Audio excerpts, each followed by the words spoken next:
வணக்கம் உல்லாலா நேயர்களே. இன்றைக்கி நாம் பார்க்க போகிறது ஒரு ஸ்வீட் டிஷ், சக்கரவள்ளி கிழங்கு பால் பாயசம். இதுக்கு என்னென்ன தேவைன்னு பார்ப்போம். சக்கரவள்ளி கிழங்கு 250 கிராம், சர்க்கரை 200 கிராம், ஏலக்காய் 1 டீஸ்பூன், நெய் 2 டேபிள் ஸ்பூன், முந்திரி 4, திராட்சை 4, பால் 1 லிட்டர். இது எப்படி செய்யறதுன்னு பார்ப்போம். ஒரு சக்கரவள்ளி கிழங்கு முதல்ல தோல் சீவி கேரட் சீவரில் சீவிக்கோங்க.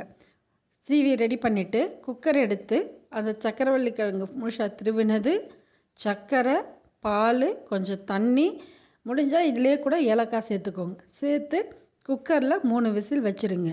அப்புறம் ஒரு சின்ன வால்னி எடுத்து அதில் நெய், முந்திரி, திராட்சை தாளித்து இந்த பாயசத்தில் சேர்த்துருங்க. இன்ஸ்டண்ட்டாக ரெடி ஆகிடும். இந்த சீசனுக்கு இது ரொம்ப நல்லது உடம்புக்கு. இந்த டிஷ்ஷை மறக்காமல் ட்ரை பண்ணி பாருங்கள். இந்த வீடியோ உங்களுக்கு பிடிச்சிருக்குன்னு நினைக்கிறேன். பிடிச்சிருந்தால் லைக் பண்ணுங்கள், கமெண்ட் பண்ணுங்கள், ஷேர் பண்ணுங்கள். மறக்காமல் சப்ஸ்கிரைப் பண்ணுங்கள். தேங்க்யூ ஃபார் வாட்சிங் திஸ் வீடியோ.